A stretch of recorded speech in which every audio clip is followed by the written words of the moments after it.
افسروں میں یہ احساس ہو گیا عمران خان کی اور اس کی ٹیم کی حماقتوں کی وجہ سے، ان کی تضاد بیانی کی وجہ سے، کہ یہ الزامات جھوٹے ہیں۔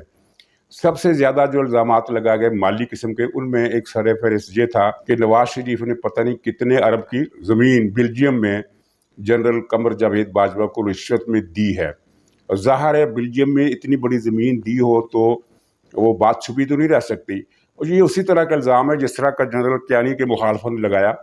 جنرل کیانی پر میں نے کئی مرتبہ تنقید کیا، اور وہ کئی اور لوگ بھی ان پر تنقید کرتے ہیں۔ ان کی کئی پالیسیاں صحیح نہیں تھی، خاص طور پر جو سوات آپریشن تھا اس سے پاکستان کو بہت نقصان پہنچا، اور جو اسامہ بن لادن کا واقعہ ہوا اس سے بھی وہ بری ذمہ نہیں ہو سکتے۔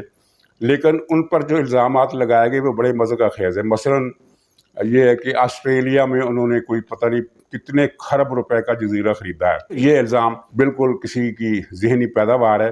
بات یہ ہے کہ اگر کسی جنرل کے پاس، ریٹائرڈ جنرل کے پاس اتنا بہت زیادہ پیسہ ہے تو وہ وہاں کو بزنس امپائر کھڑی کرے گا، کوئی محلات بنائے گا، ایک جزیرہ خرید کر اس میں الگ تھلگ رہ کر اتنی رقم۔ یہ بالکل بے معنی اور بے عقل قسم کا الزام تھا، اور ویسے بھی خلاف واقعہ، اور اس کو کوئی بھی نہیں مانتا۔ پاکستان کے اندر میڈیا کے جو لوگ ہیں یا فوجی افسر ہیں یا بیوروکریٹ ہیں یا سیاستدان ہیں، ان میں سے کوئی بھی اس الزام کو نہیں مانتا۔ لیکن آپ نے یہ دیکھا ہوگا کہ یہ الزام سوشل میڈیا پر بڑے تواتر سے چلایا جاتا رہا ہے، اور ظاہر ہے لوگ متاثر ہو جاتے ہیں جب ان کے سامنے ایک آپ پیش کرتے ہیں کہ یہ آسٹریلین ٹائمز نے یہ خبر چھاپی ہے، اور اس کا عکس بھی لوگ سمجھتے ہیں کہ ہاں بھی اخبار میں چھپی ہے تو بات درست ہوگی۔ اس نام کا کوئی اخبار ہوتا ہی نہیں جو یہ عموماً سوشل میڈیا پر ڈالتے ہیں۔ کمپیوٹر کی مدد سے آج کل کوئی بھی آدمی اپنے گھر پر بیٹھ کر ایک اخبار کا فرنٹ پیج، فرضی اخبار کا فرنٹ پیج، سرخیاں، خبریں، تصویریں وغیرہ سب کچھ لگا کر اس طرح کی شکل میں سوشل میڈیا پر ڈال سکتا ہے کہ دیکھنے والا سمجھے کہ یہ واقعتاً کوئی اخبار ہے، حالانکہ ایسا کوئی اخبار وجود نہیں رکھتا۔ تو جنرل باجوہ پر اس طرح کے الزامات لگائے گئے، ان کی فیملی ممبرز کے حوالے سے بھی لگائے گئے کہ ان کی بیٹی یا بھتیجی یا پتہ نہیں کیا ہے وہ اسرائیل کے دورے پر ہے، سب جھوٹ۔ تو ہم سے زیادہ یہ فوجی افسر جو ہیں ان کو پتہ چل جاتا ہے کہ یہ جھوٹ ہے۔ تو عمران خان کے جھوٹوں کی وجہ سے یہ الزام تراشی کی مہم بھی شروع ہوئی میں دم توڑ گئی۔ یہ دوسری سازش اس طرح ناکام ہوئی۔ اور تیسری سازش ناظرین بڑی دلچسپ اطلاع ہے، ایک کچھ لوگوں کو تصویریں سامنے رکھ کر، فریم کرا کے تصویریں سامنے رکھی گئی ہیں، اور تصویروں کے فریم میں شیشہ نہیں لگایا گیا بلکہ وہ ایک ٹرانسپیرنٹ قسم کا پیپر لگایا گیا، کیونکہ شیشے میں وہ جب ریفلیکشن ہوتی ہے تو بعض اوقات تصویر صحیح میں صحیح نظر نہیں آتی۔ تو تصویر کو صحیح اس طرح رکھا جاتا ہے تصویروں کو کہ وہ صحیح نظر آئیں، اور پھر ان پر عملیات کی جا رہی ہیں کہ ان کی موت واقع ہو جائے، یا یہ بیمار ہو جائے، یا ان کا دماغ خراب ہو جائے اور یہ خود استعفیٰ دے دے، یا یہ مر جائیں۔ اس طرح کی عملیات کیے جا رہے ہیں۔ تو اس میں یہ ہے کہ ان کی یہ ناقص معلومات ہیں۔ جادو کے لیے ضروری ہے کہ آپ کے پاس دو میں سے ایک چیز ہو، یعنی یا تو جس پر جادو کرنا ہے اس کے جسم کا کوئی حصہ، مثلاً بال، دانت، ناخن، کوئی چیز، یا ایسی چیز جس سے آپ کے شکار کا جسم ٹچ کرتا رہا ہو، یعنی کپڑے وغیرہ۔ یا پھر دوسری صورت یہ ہے کہ آپ اپنے شکار کو ایسی چیز کھلا دیں یا پلا دیں یا اس کے تکیے میں رکھ دیں کہ وہ اس سے اس کا سر ٹچ ہوتا رہے اور اس پر جادو ہو۔ یہ دونوں طریقے جو تھے یہ ناکام ہو چکے۔ ماضی میں آپ نے سنا ہوگا کہ پتلے برآمد کیے گئے جن میں سوئیاں چبھی ہوئی تھی اور جن میں کچھ بال بھی استعمال کیے گئے تھے، پتہ نہیں وہ کس طریقے سے ان لوگوں کی چیزیں حاصل کی ہوں گی، وہ ناکام ہو گیا۔ تو اب جو نیا دور ہے اس میں ان میں سے کوئی چیز ان کو نہیں مل رہی، تو یہ تصویریں سامنے رکھ کے عملیات کر رہے ہیں۔ اور جو پہلا سلسلہ تھا جادو کا، اس میں ایک واقعہ بڑا مشہور ہے۔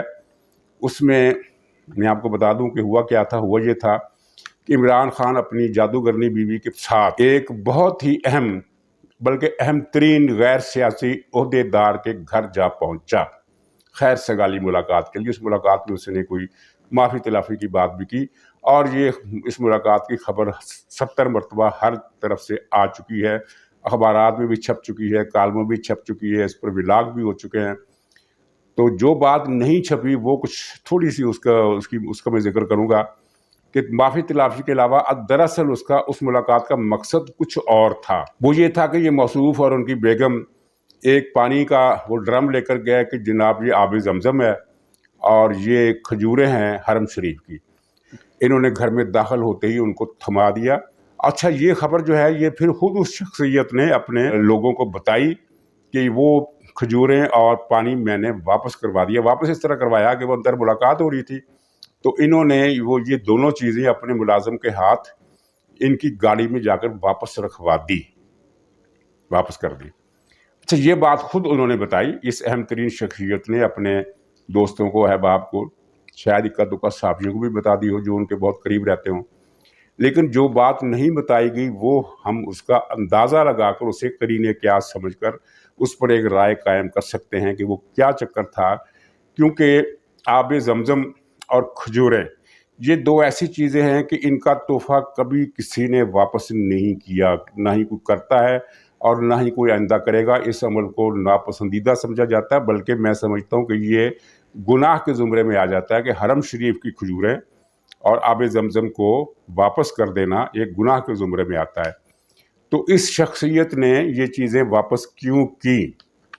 اس شخصیت نے یہ نہیں بتایا کہ میں نے کیوں واپس کی, لیکن اس کی ایک ہی وجہ ہو سکتی ہے, وہ آپ سمجھ سکتے ہیں کہ دراصل ان کھجوروں پر کچھ پڑا ہوا ہوگا اور اس پانی پر بھی کچھ پڑا ہوا ہوگا, اور اس غیر سیاسی اہم ترین شخصیت کو اس بات کا شبہ ہوگا کہ لینے کے دینے نہ پڑ جائے, میں ایسے ثواب سمجھ کر رکھ لوں کہ حرم شریف کی کھجوریں کھانا ثواب ہے, آب زمزم پینا ثواب ہے, تو میں ایسے ثواب کا ذریعہ سمجھ کر رکھ لوں, اور بعد میں پتہ چلے کہ اس نے تو یہاں گھر میں کوئی کوہرام بچا دیا جادو کے ذریعے, کالے علم کے ذریعے.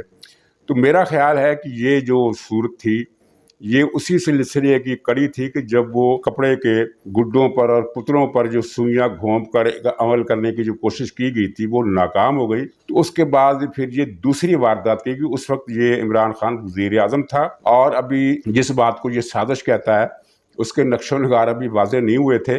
بیچ بیچ میں بات تھی کہ کچھ چل رہا ہے, کچھ ہونے والا ہے, اس طرح کی باتیں میڈیا میں بھی آ رہی تھی, لوگوں میں بھی سرگوشیاں ہو رہی تھی کچھ ہونے والا ہے. لیکن عمران خان کو کوئی کلیئر اندازہ نہیں تھا, اسے صرف یہ اندازہ تھا کہ عسکری قیادت مجھ سے ناراض ہے, کوئی دوری آ گئی ہے, ایک پیج جو ہے وہ پھٹ چکا ہے. تو ایک طرف یہ صلح صفائی کی کوششیں کر رہا تھا, دوسری طرف جادو ٹونے کروا رہا تھا کہ ان سے نجات ملے. اور پیج پھٹنے کی بات اتنی اہمیت نہیں رکھتی جتنی اہمیت عمران خان کے یہ پلان تھا کہ جنرل باجوہ صاحب تو میرے کسی کام کے نہیں رہے, میں اپریل سے پہلے یا اپریل کے اندر باجوہ صاحب کی جگہ ان کو فارغ کر کے ان کی جگہ جنرل فیض کو اپوائنٹ کر دوں تاکہ اپنا تاحیات منصوبہ جو ہے اس پر عمل شروع ہو سکے.